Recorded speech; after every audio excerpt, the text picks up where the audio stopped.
शांति। रात्रि क्लास चल रहा था 28 जुलाई 1968। पहले पेज के मध्यांश में बात चल रही थी राम राज्य में होता है सुख और रावण राज्य में होता है दुख।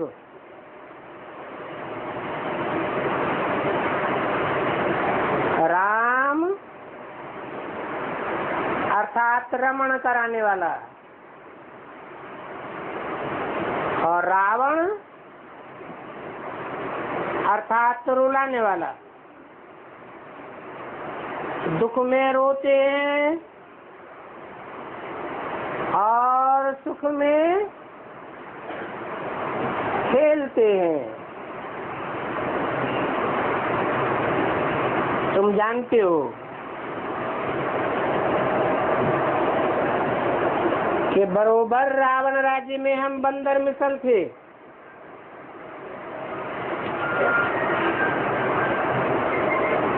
उन बंदर मिसल को ही बाप मंदिर लायक बनाकर रावण राज्य पर जीत पहनाते हैं।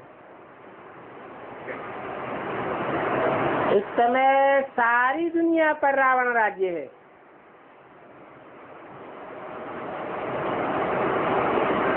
यूं कहो कि सारी दुनिया एक बेट है।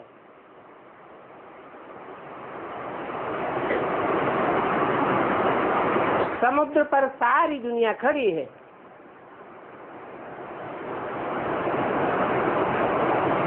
और सारी दुनिया में रावण राज्य है तो मनुष्य बहुत हैं। राम राज्य होगा तो थोड़े मनुष्य होंगे।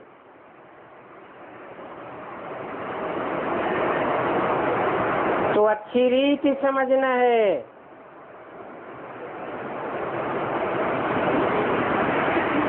सुखदायी थोड़े होते हैं और दुखदायी बहुत होते हैं। सुदर्शन चक्रधारी भी तुम ब्राह्मण ही बनते हो।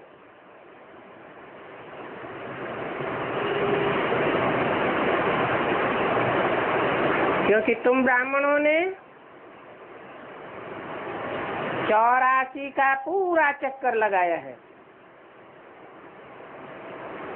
तुम्हारे में 84 के चक्र का ज्ञान है, परंतु ये विष्णु के चक्र आदि के अलंकार तुमको नहीं दे सकते। क्योंकि कभी अलंकार धारण करते हो, कभी छूट जाते हैं।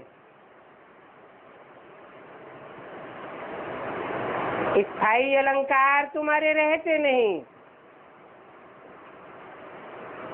इसलिए विष्णु है फाइनल। तुम्हारा संपूर्ण फरिश्ता रूप। इसलिए उनको अलंकार दे दिए। बाकी अंतर क्या है? विष्णु में और तुम्हारे में क्या अंतर है? तुम्हारे में ज्ञान है, विष्णु में ये ज्ञान नहीं होगा। अलंकार तो होंगे, परंतु ये ईश्वरीय ज्ञान नहीं होगा।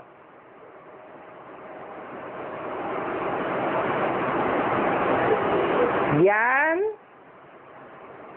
सिर्फ तुम ब्राह्मणों में ही है।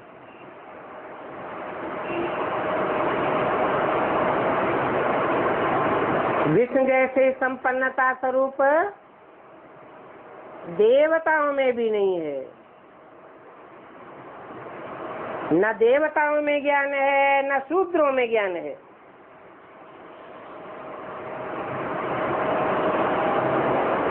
तुम तो शूद्र से ब्राह्मण बन गए हो।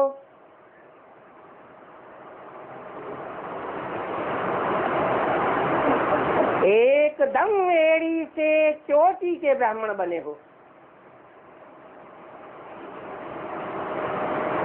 एड़ी होती है सबसे नीच और चोटी होती है सबसे ऊंच। इसलिए तुम ब्राह्मण कुल को देवताओं से भी ऊंच कहा गया है।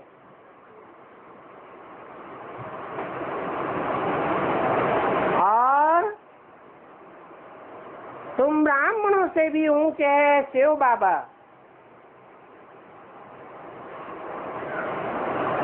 इसलिए ब्राह्मण चोटी में गांठ लगाते हैं तो शिव का चित्र बनाए देते हैं, जो निराकार लिंग की यादगार है।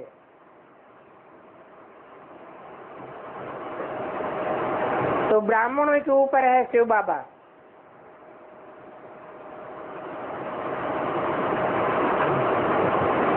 गाते भी हैं,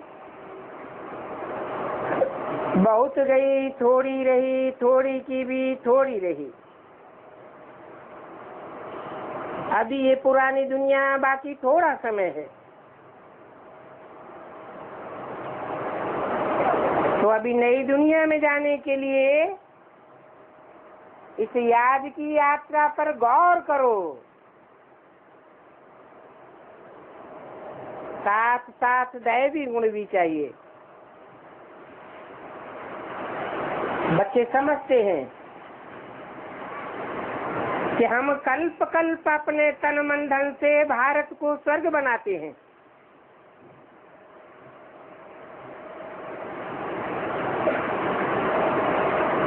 भारत ही स्वर्ग बनता है।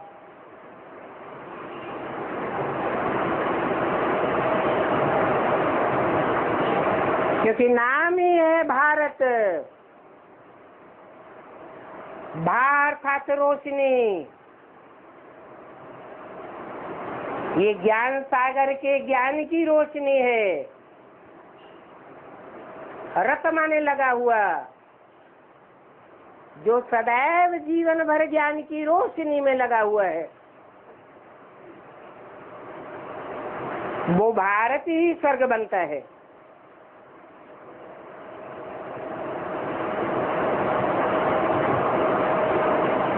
रावण राज्य में जो भी कर्म करते हैं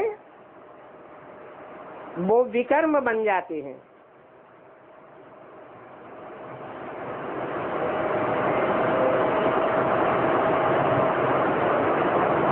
राम राज्य में तुम जो भी कर्म करते हो वो अकर्म हो जाते हैं।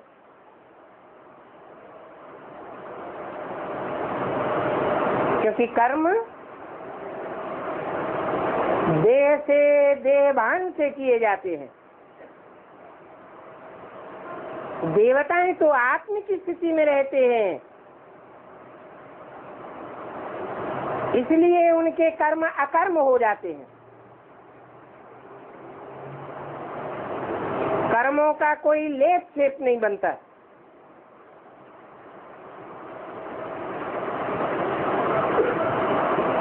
तो ये बात भी बाप ही समझाते हैं कि राम राज्य में विकर्म क्यों नहीं बनते। विपरीत कर्म इसलिए नहीं बनते हैं कि 5 तत्वों का जो शरीर है वो आत्मा का स्व नहीं है, पर है। पर है प्रकृति, और प्रकृति के 5 तत्व। अगर इनकी स्मृति में रहते हैं तो जैसे देवान में रहते हैं, देवान में रहने से विकर्म बन जाते हैं।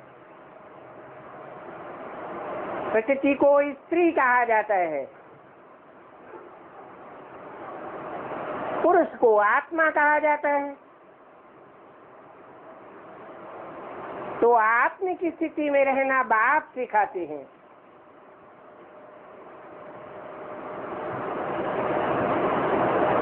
ये ज्ञान कोई शास्त्रों में नहीं है।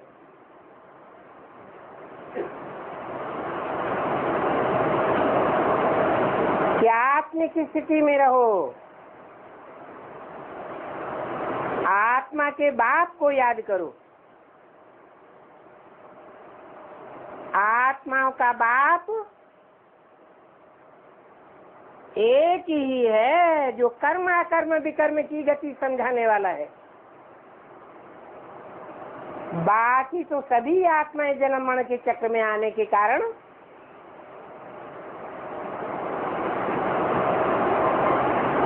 ड्रामा के चक्र का नॉलेज नहीं रख सकती।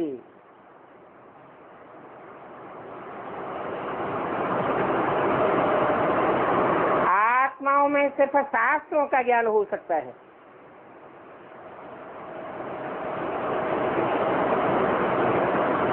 पूरे शशि चक्र का ज्ञान नहीं हो सकता।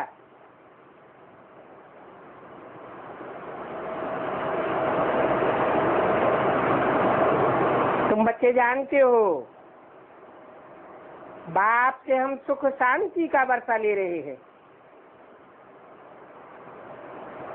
आत्मिक स्थिति से ही सुख और शांति मिलती है।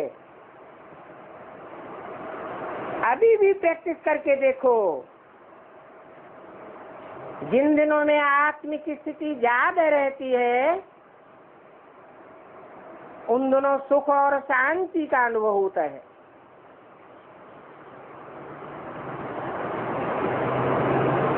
तो तुम्हारी यात्रा है चढ़ती कला की। भक्ति में यात्राएं करते हैं उतरती कला की।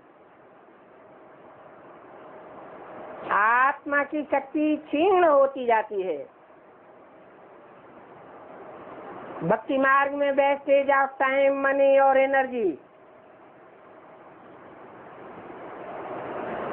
और यहाँ तो तुम्हारा वेस्टेज होता ही नहीं।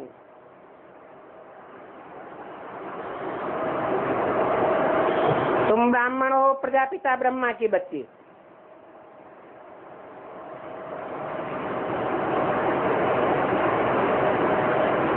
सिर्फ ब्रह्मा के बच्चे नहीं, प्रजापिता ब्रह्मा के बच्चे, माता पिता की प्रवृत्ति मार्ग की संतान हो। प्रवृत्ति मार्ग का धर्म एक ही सनातन धर्म है, देवी देवता धर्म। सूर्यवंशी, चंद्रवंशी, बाकी और जितने भी मानवीय धर्म हैं, वो सब निवृत्ति मार्ग के हैं। तुम प्रजापिता ब्रह्मा के बच्चे हो, शिव बाबा के पुत्र हो। पहले कौन? पहले शिव बाबा या प्रजापिता? पहले शिव बाबा। यज्ञ के आदि में कौन प्रत्यक्ष हुआ? क्या कहेंगे? शिव बाबा प्रत्यक्ष हुआ। बाबा ग्रैंडफादर को कहा जाता है।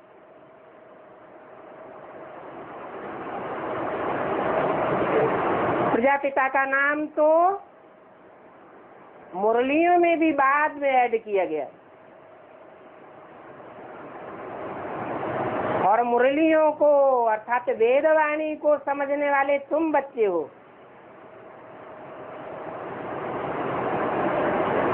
जो समझू सयाने नहीं है, उन्होंने तो अभी भी प्रजापिता को नहीं पहचाना।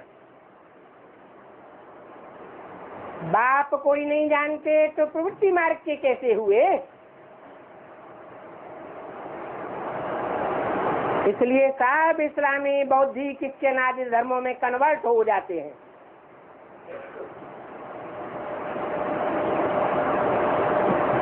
क्योंकि मनुष्य सृष्टि का जो एक ही बेहद का बाप है, जिसमें बेहद आत्माओं का बाप प्रवेश करते हैं,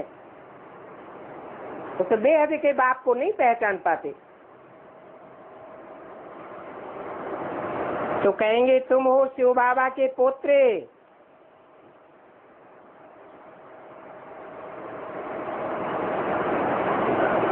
भक्ति मार्ग में परंपरा चलती है, बच्चों को वर्षा बाप से मिले न मिले पार कति दे देवे, परंतु डाडे का वर्षा तो मिलता ही मिलता है। फाउंडेशन कहाँ पड़ता है? यहाँ यज्ञ में फाउंडेशन पड़ता है। यज्ञ के आदि में जो बच्चे कारण या कारण यज्ञ छोड़ करके चले गए, अभी दोबारा जन्म लेकर के फिर यज्ञ में आए हैं,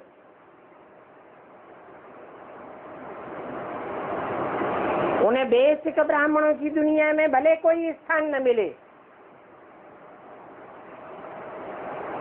परंतु जो डाडे का वर्षा है, ज्ञान का वर्षा, वो हर बच्चे का जन्म सिद्ध अधिकार है।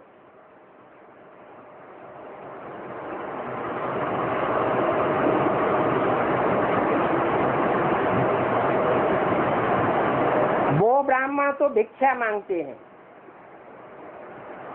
कौन से ब्राह्मण? भक्ति मार्ग वाले। तुम ब्राह्मणों को तो कहते हैं मांगने से मरना भला। तुम्हारे अंदर जन्म जन्मांतर के राजाई के संस्कार हैं, राजघराने के संस्कार हैं। राजाई के संस्कार वाले देने वाले होते हैं, कोई के सामने हाथ पसारने वाले नहीं होते हैं। तो तुमको तो कहते हैं मांगने से मरना भला।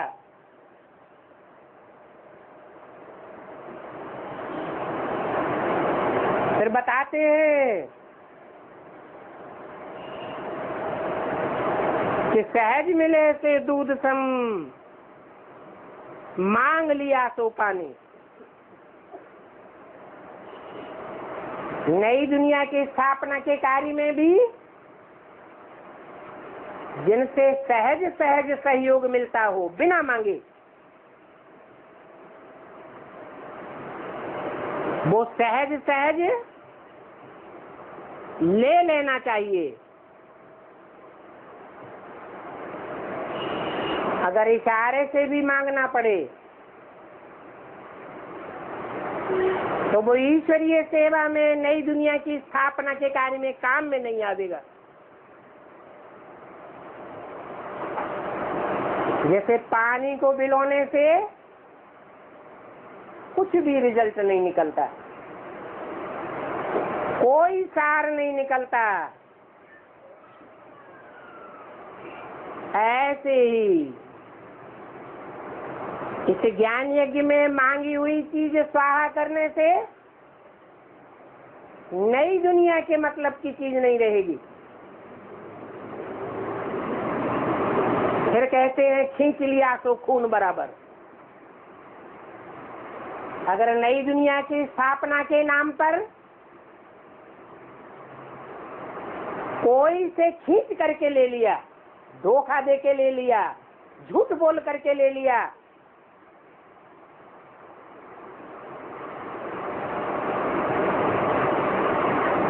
चोरी डकैती करके ले लिया और ईश्वरीय सेवा में लगाया, तो बाप कहते हैं कि वो क्षीर सागर नहीं बनाएगा, दूध की दुनिया नहीं बनावेगा, और ही खून खराबे की दुनिया बन जाएगी।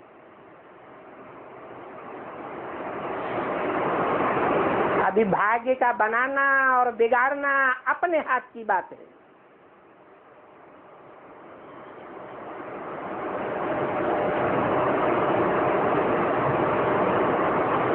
खून खराबे की दुनिया है द्वापर कलयुग।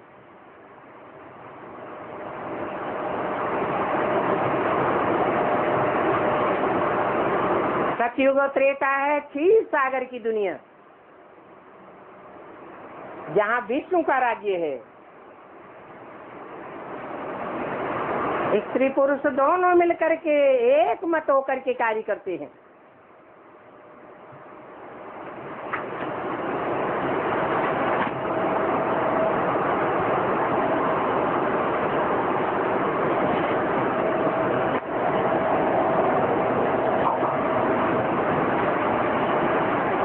बाप दादा की श्रीमत पर न चले,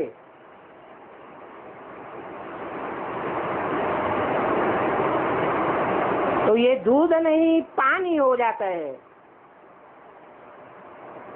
28 जुलाई 68 की रात्रि क्लास का दूसरा पेज। तो पक्का समझो कि मांगने वाले पर दोष लग जाता है।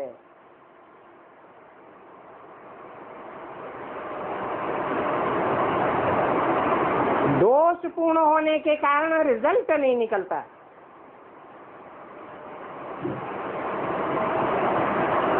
कोई कहते हैं कि हम दुनिया वालों से थोड़े ही मांगते हैं, हम तो अपने बाप से मांगते हैं। अरे बाप मांगने से देने वाला है या बिना मांगे ही देने वाला है? 63 जन्म बाप के सामने मांगते रहे, क्या कुछ मिला?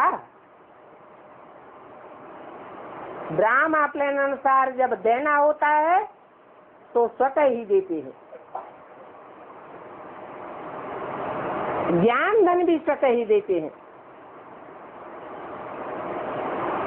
वेद के बाप से बच्चों को मांगने की दरकार नहीं।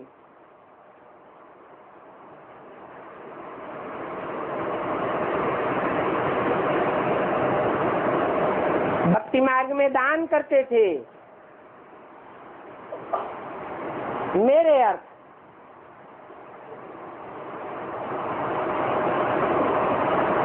कृष्णार्पणम, कृष्ण को भगवान समझते थे ना, तो अल्पकाल का एक जन्म के लिए सुख मिल जाता था।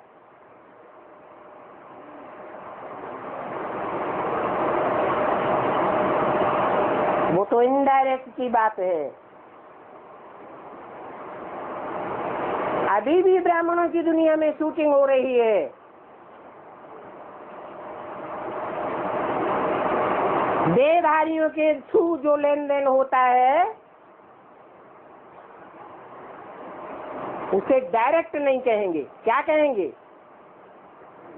इनडायरेक्ट। अभी तो मैं डायरेक्ट आया हुआ हूँ। भक्ति मार्ग में होता है इनडायरेक्ट, एक जन्म के लिए प्राप्ति होती है। और जब मैं अभी डायरेक्ट आया हुआ हूँ तो 21 जन्म के लिए प्राप्ति कराता हूँ।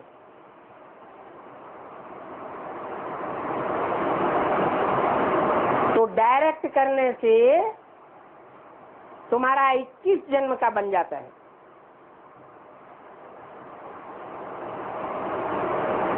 और 21 जन्म का जो बनता है उसी हिसाब से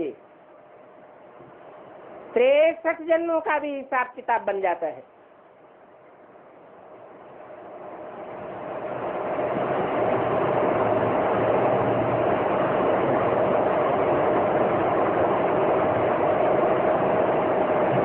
बाकी दान करना है, मदद करनी है, नहीं करनी है, वो तो तुम्हारे ऊपर है। करो या न करो। जैसा करेंगे वैसा पावेंगे, नहीं करेंगे नहीं पावेंगे।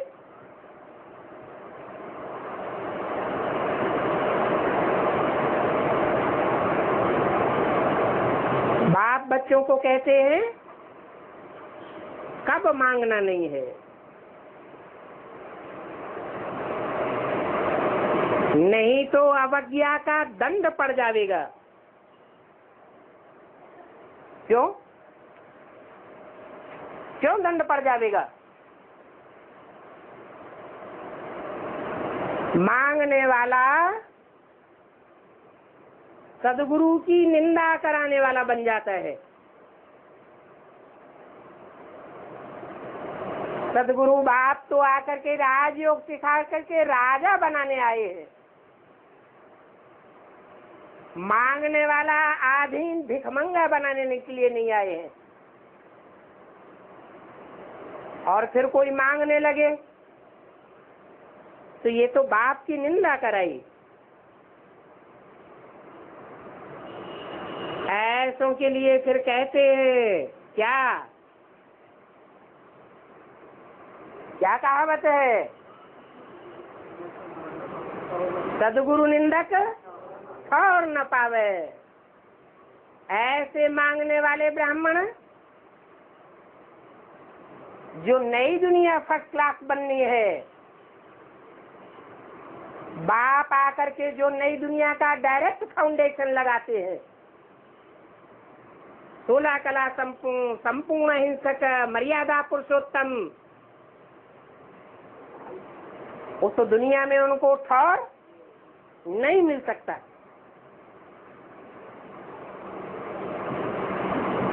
बाकी वो गुरु तो ऐसे ही कहते रहते हैं सदगुरु निंदक ठौर न पावे। अपने को सदगुरु समझते हैं, अपना ही घर घाट ठौर छोड़ करके भागते हैं, तो दूसरों को कौन सा ठौर ठिकाना देंगे?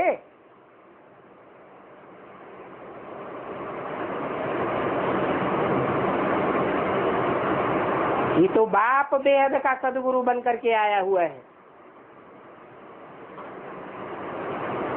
नंबरवार बच्चों को पद देते हैं।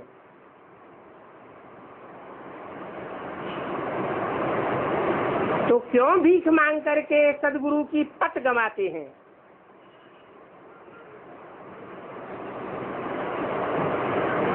इस दुनिया में ऊंचे से ऊंचे पार्ट बजाने वाला शिव बाबा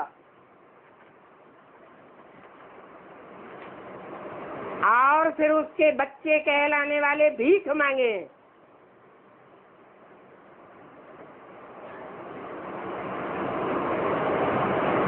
कितनी निंदा की बात हो गई।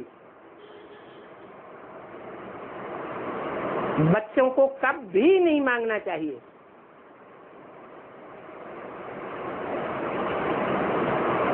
निंदा कराए करके तुम अपना मर्तबा नीच बनाते हो। जन्म जन्मांतर का मर्तबा कम हो जाता है। इसलिए कभी भीख नहीं मांगनी चाहिए।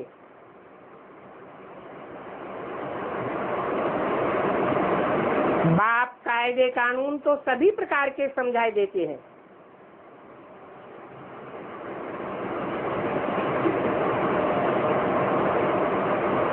फिर हर एक बच्चे को अपने अपने प्रकार की बुद्धि है।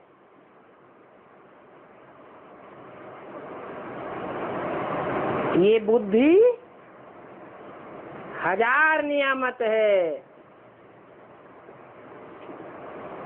कैसे? 63 जन्मों में जिन्होंने जैसे जैसे कर्म किए हैं, उन कर्मों के अनुसार अच्छी या बुरी प्रकार की बुद्धि मिल जाती है। उस बुद्धि के आधार पर ईश्वरीय ज्ञान को ग्रहण करते हैं, धारण करते हैं। इसलिए बोला कि हर एक बच्चे की बुद्धि अपनी अपनी है। बताते हैं कि कोई हॉस्पिटल बनाते हैं, उनका फल दूसरे जन्म में मिल जाता है। ऐसे नहीं कि ग्लोबल हॉस्पिटल बना दिया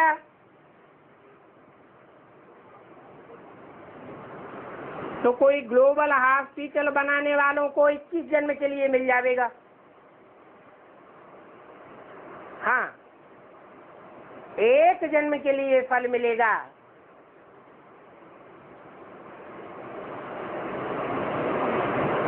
हॉस्पिटल बनाने वाले भी बल ब्राह्मण हैं, ब्रह्मा की औलाद कहलाते हैं। फिर भी ये ईश्वरीय धंधा तो नहीं है क्या, हॉस्पिटल आदि बनाना? तो अगले जन्म में उन्हें भगवान की प्राप्ति हो जाएगी, पहचान हो जाएगी। बाकी ऐसे नहीं कि 21 जन्म का मर्तबा मिल जाएगा।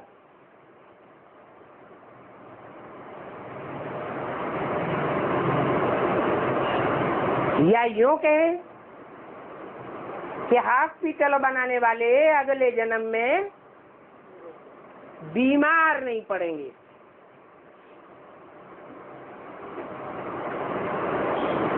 नहीं तो मनसा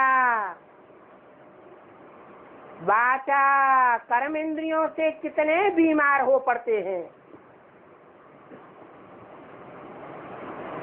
धर्मशाला बनावेंगे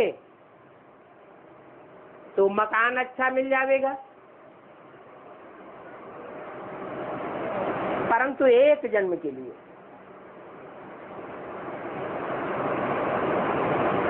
क्या ब्राह्मणों की दुनिया में भी ये शूटिंग होती है?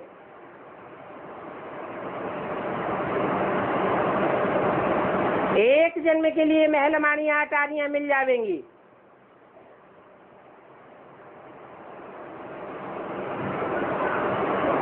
बाप फिर कहते हैं कि नई दुनिया में तुमको बाप से किस जन्म के लिए मिलना है। अच्छा, बच्चों को समझाते तो बहुत हैं, समझा समझा करके बच्चों को 100% समझदार बनाते हैं।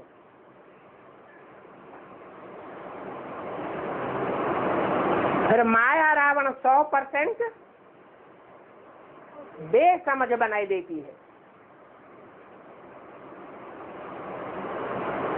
सभी कहते हैं कैरेक्टर्स खराब हैं, क्योंकि विकारी है ना। बाप आकर के तुम्हारे कैरेक्टर्स राम राज्य में दैवी बनाए देते हैं। समझाते हैं कि अगर इस ब्राह्मण जीवन में प्योरिटी नहीं आई तो पीस और प्रॉस्पेरिटी में भी कमी पड़ जाएगी।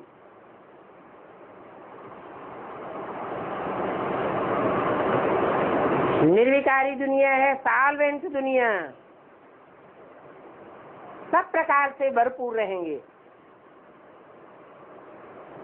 विकारी दुनिया है इंसॉल्वेंट, तो सारा मदार पवित्रता पर है। दुनिया के सारे काम प्योरिटी से होते हैं।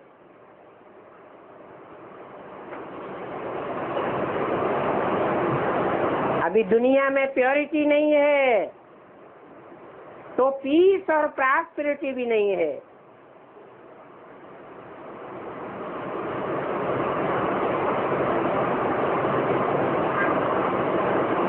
भारत से विदेशों की तुलना कर सकते हो।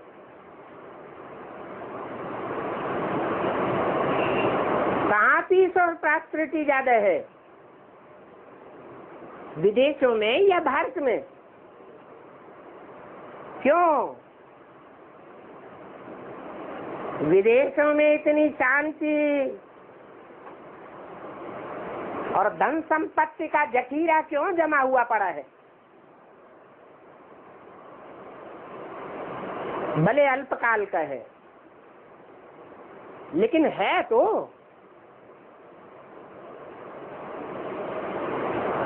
यहाँ भारत में तो झगड़ा, अत्याचार, भ्रष्टाचार सभी होते रहते हैं।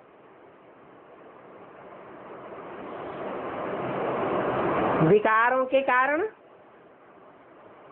भारत में द्वापर युग के शुरू से लेकर के झगड़े आदि पड़ते चले आ रहे हैं। कितने अत्याचार होते हैं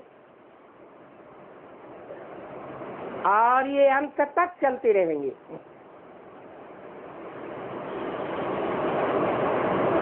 अच्छा, रूहानी बच्चों को रूहानी बाप दादा का याद प्यार, गुड नाइट। रूहानी बच्चों को रूहानी बाप का नमस्ते।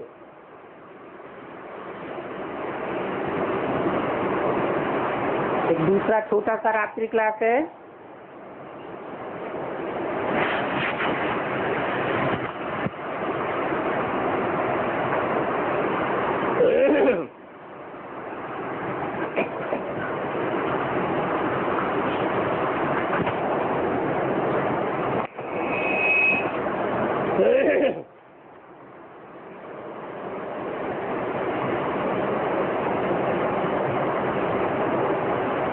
उनतीस 768।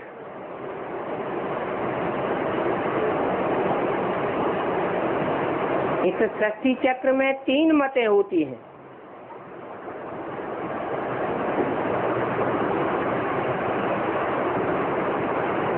कौन कौन सी 3 मतें होती हैं?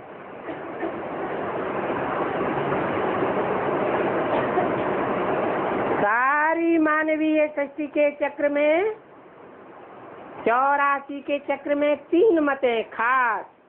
कौन कौन?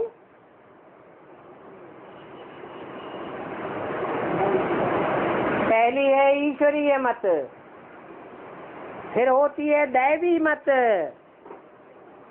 उसके बाद होती है आसुरी मत, एक है मानव मत।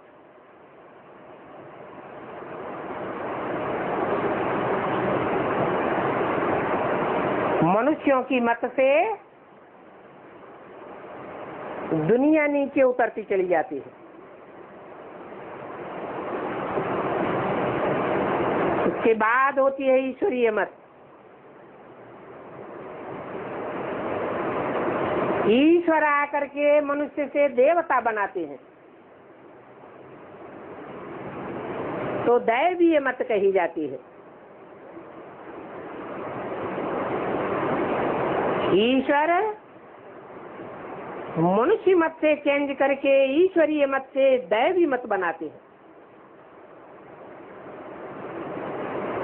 सतयुग त्रेता में है दैवी मत।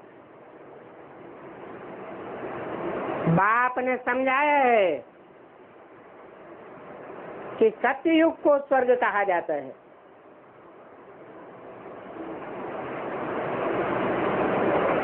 त्रेता को भी स्वर्ग कहेंगे,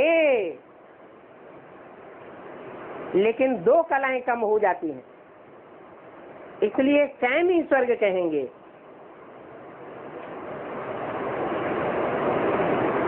संपूर्ण स्वर्ग नहीं कहेंगे, क्योंकि संपूर्ण आत्मिक स्थिति वहां नहीं रहती, स्व स्थिति नहीं रहती। अभी भी महाविनाश सामने खड़ा है। तुम बच्चे प्रैक्टिस करके जितना जितना सही स्थिति में स्थित होते जाते हो,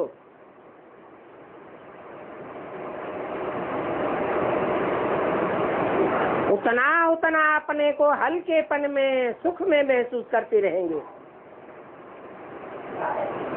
बल दुनिया में विनाश बरपा होता रहे।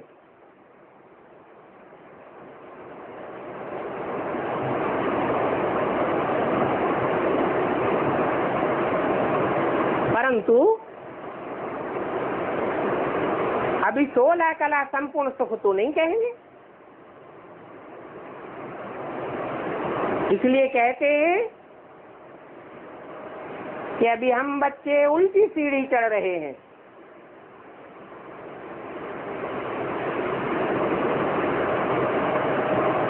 धीरे धीरे स्वयं स्थिति की प्रैक्टिस के अनुसार हमारी आत्मा की कलाओं की बढ़ोतरी होती जाती है।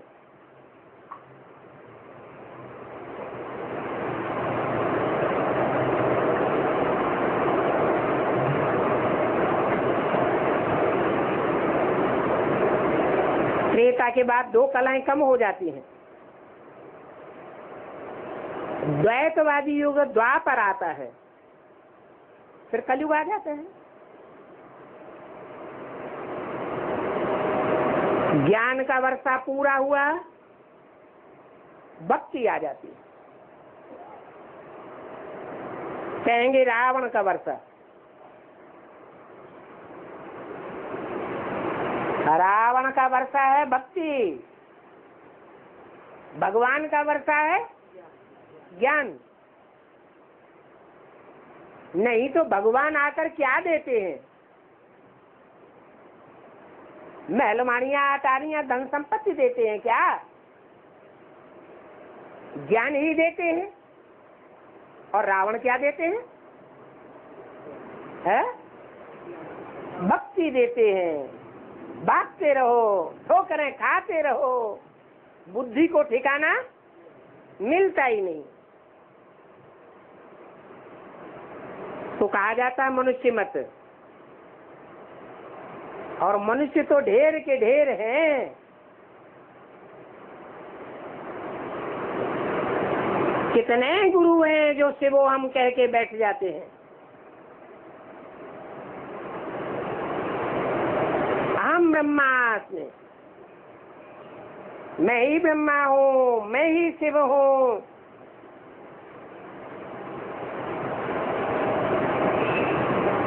आसुरी मत कहेंगे, क्योंकि 5 विकार सर्वव्यापी हो जाते हैं। ईश्वर को सर्वव्यापी कहना तो भूल है।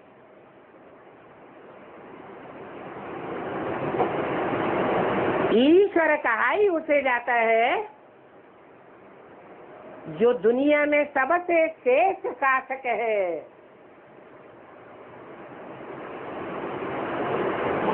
ये गुरु लोग अपने को ईश्वर कहलाते हैं।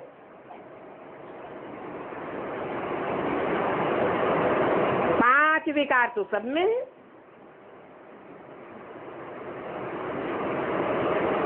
तो जब सारी दुनिया में विकार व्यापक हो जाते हैं,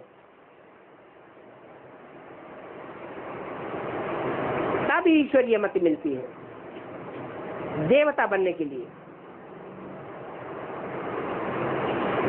देवताएं पावन होते हैं, बाप आकर पतितों को पावन देवता बनाते हैं।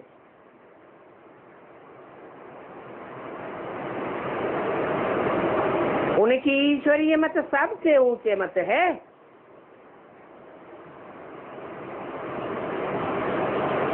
उसको श्रीमत कहा जाता है। जिस श्रीमत से तुम श्रेष्ठ से श्रेष्ठ देवता बनते हो। बाप ने समझाया है, जब कलयुग होता है, रावण राज्य शुरू होता है,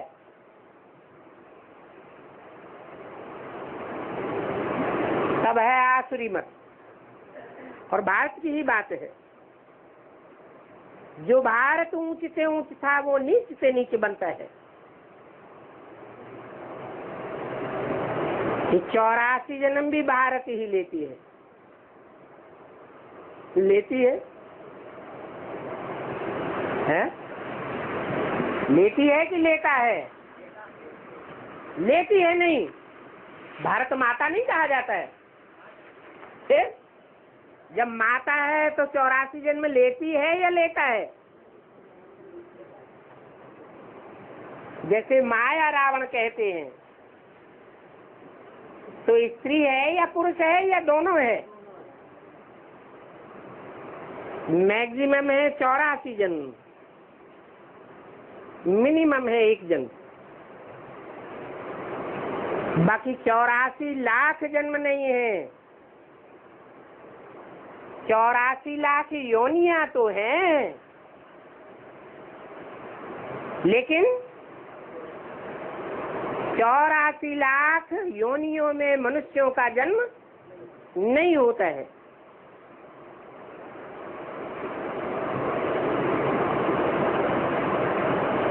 सतयुग है श्रेष्ठ युग,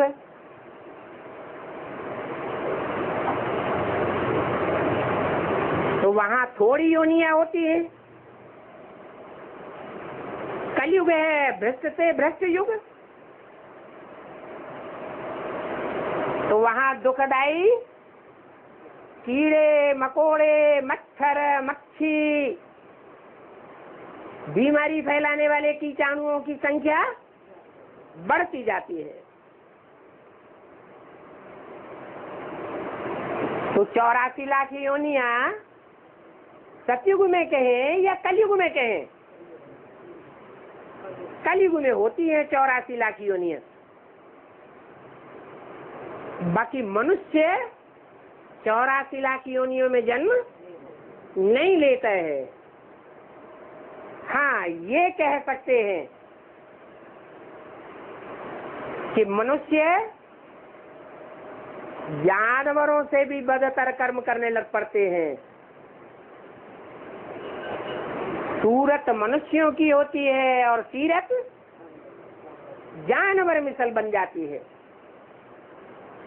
कीड़े मकोड़ों मिसल बन जाते हैं। बाकी 84 लाख जन्म नहीं लेते हैं। ये बातें बाप बैठ समझाते हैं पुरुषोत्तम संगम युग पर। इस तरफ है कलयुग और उस तरफ है सतयुग। इस कलयुग में बहुत मनुष्य हैं, तो 84 लाख योनियों के अनुसार व्यवहार करने वाले मनुष्य होंगे या नहीं होंगे?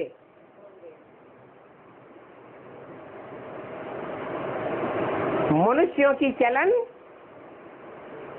जानवरों, कीड़े मकोड़ों मिसल बन पड़ती है। सतयुग में तो थोड़े देवी देवताएं होते हैं। इस तरफ है अथाह अनेकानेक धर्म।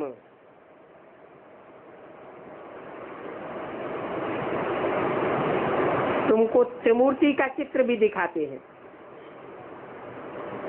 बताते हैं ब्रह्मा द्वारा स्थापना।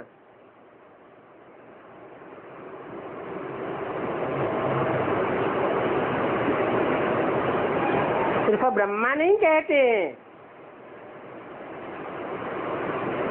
क्या कहते हैं? प्रजापिता ब्रह्मा द्वारा स्थापना। अगर ब्रह्मा कहें, सिर्फ ब्रह्मा कहें,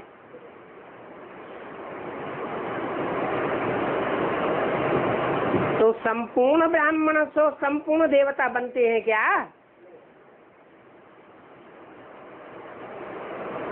$69 में ब्रह्मा ने शरीर छोड़ा। कोई भी ब्राह्मण को संपूर्ण ब्राह्मण नहीं कहेंगे। हाँ, ये कहेंगे कि ब्रह्मा द्वारा ब्राह्मण धर्म की स्थापना हुई।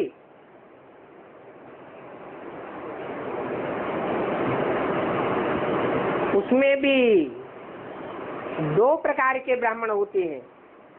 कौन कौन से? सुख वंशावली, माने गोद से प्यार करने वाले, जिन्होंने गोद का सुख लिया है, उन ब्राह्मणों को ब्रह्मा की गोद ही याद आती रहती है। वो है कुख वंशावली। ब्रह्मा के मुख से निकली हुई वाणी पर ध्यान नहीं देते हैं, ईश्वरीय वाणी की कदर नहीं करते हैं। ईश्वरीय वाणी को इतना नकार देते हैं कि 20 वर्ष की वाणी नेस्त नाबूद हो जाती है।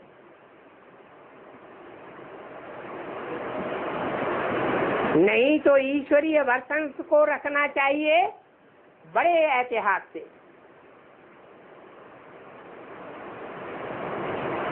क्योंकि ईश्वर की वाणी ही सत्य है। उस सत्यवाणी से ही सतयुग की स्थापना होती है।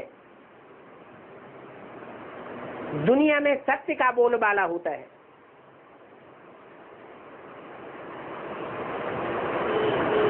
तो ब्रह्मा द्वारा कहेंगे सामान्य रूप से ब्राह्मण धर्म की स्थापना होती है,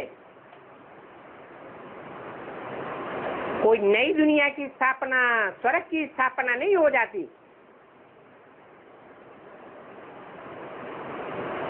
इसलिए फिर कहते हैं प्रजापिता ब्रह्मा द्वारा स्थापना।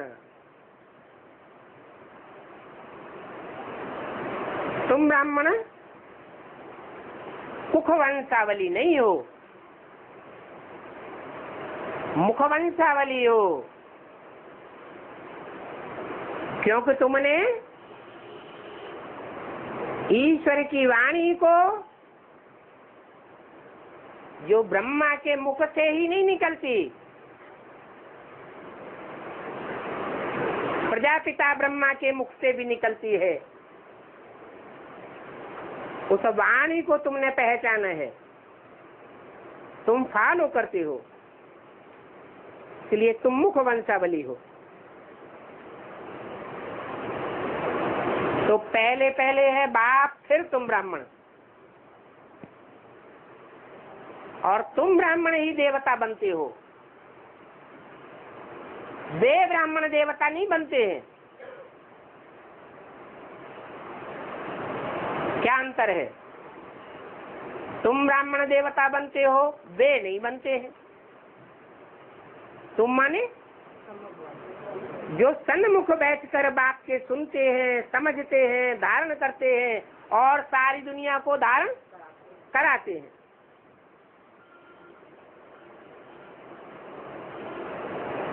ये भी बच्चों को बाप ने समझाया है कि राम को तीर क्यों देते हैं।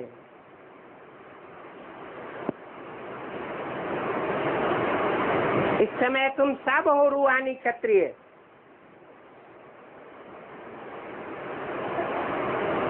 तुमको तीर मुले हुए हैं पूर्व जन्म की प्रारब्ध से। जैसे राम फेल हुआ, राम के पीछे पीछे तुम बच्चे भी फेल हुए।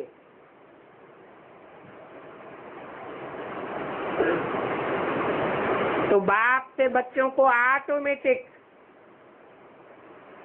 तीखे तीखे बाण मिले हुए हैं, ज्ञान के बाण।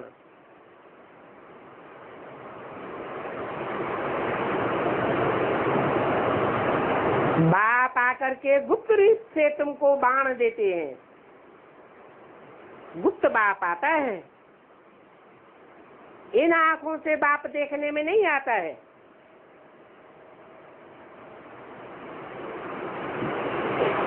तो कोई को कहें कि चलो तुमको रूहानी बाप दिखलाए आए, नहीं, कौन सी आंख से देखने में आता है? ज्ञान के तीसरे नेत्र से देखने में आता है। आत्मा भी गुप्त है, परम आत्मा भी गुप्त है। और ये भी जानते हो कि समझ आत्मा में ही होती है, अच्छे बुरे संस्कार आत्मा में होते हैं। पतित भी आत्मा बनती है और पावन भी आत्मा बनती है। आत्मा पतित तो शरीर भी पतित बनता है। अभी भी ब्राह्मणों की दुनिया में रिहर्सल चल रही है, याद की प्रैक्टिस नहीं करते हैं, आत्म की स्थिति में नहीं रहते हैं, तो आत्मा पतित बनती है या पावन बनती है? पतित बनती है। और जब आत्मा पतित बनती है तो संस्कार भी पतित हो जाते हैं, शरीर भी पतित हो जाता है। जो शरीर की असली ऊर्जा है, ऊर्जा क्या नाम दिया उसका? ऊ माने ऊपर और जा माने जाने वाली, जो आत्मा को ऊपर की ओर ले जाती है। जब पतित बनते हैं तो वो ऊर्जा जमीन में मिलाए देते हैं, नाली में चली जाती है। तो बोला आत्मा पतित तो शरीर भी पतित बन जाते हैं। आत्मा पावन तो शरीर भी पावन बनता है। आत्मा में खाद है तो जेवर भी खाद का बनता है। ये बातें बाप ही बैठ बताते हैं, दूसरा कोई इन बातों की गहराई को नहीं बता देगा। जो बताते हैं, ऋषि मुनि सभी कहते थे कि हम रचयिता और रचना को नहीं जानते हैं। ऋषि मुनि की तो बात छोड़ो, उनके तो मंदिर भी नहीं बनाए जाते, मूर्तियों की पूजा भी नहीं होती है। जिन लक्ष्मी नारायण के मंदिर भी बनाए जाते हैं, पूजा भी होती है, और दुनिया में और शास्त्रों में कहीं भी उनकी कोई ग्लानि नहीं है।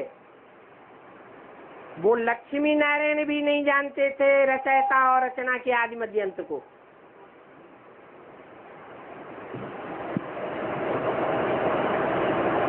तो वो ईश्वर का ज्ञान परंपरा नहीं चल सकता।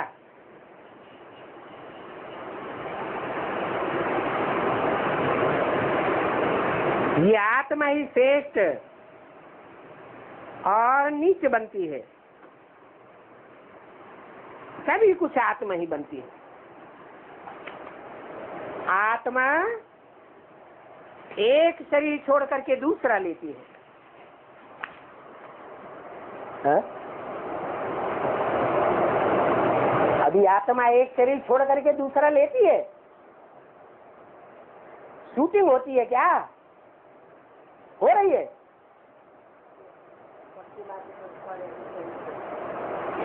नहीं, वहां तो 63 जन्म और सत्युग त्रेता के 21 जन्म शरीर छोड़ते हैं और लेते हैं। यहाँ शूटिंग कैसे होती है? यहाँ भी शूटिंग हो रही है, और ये शूटिंग का, रिहर्सल का, रिकॉर्डिंग का हिसाब बाप ही बैठ समझाते हैं। दुनिया में न कोई गुरु न कोई ब्राह्मण समझा सकता है। कहते भी हैं आत्माएं परमात्मा अलग रहे बहुकाल, सुंदर मेला कर दिया जब सदगुरु मिला दलाल। दलाल साकार को कहा जाता है। अच्छा, ओम शांति।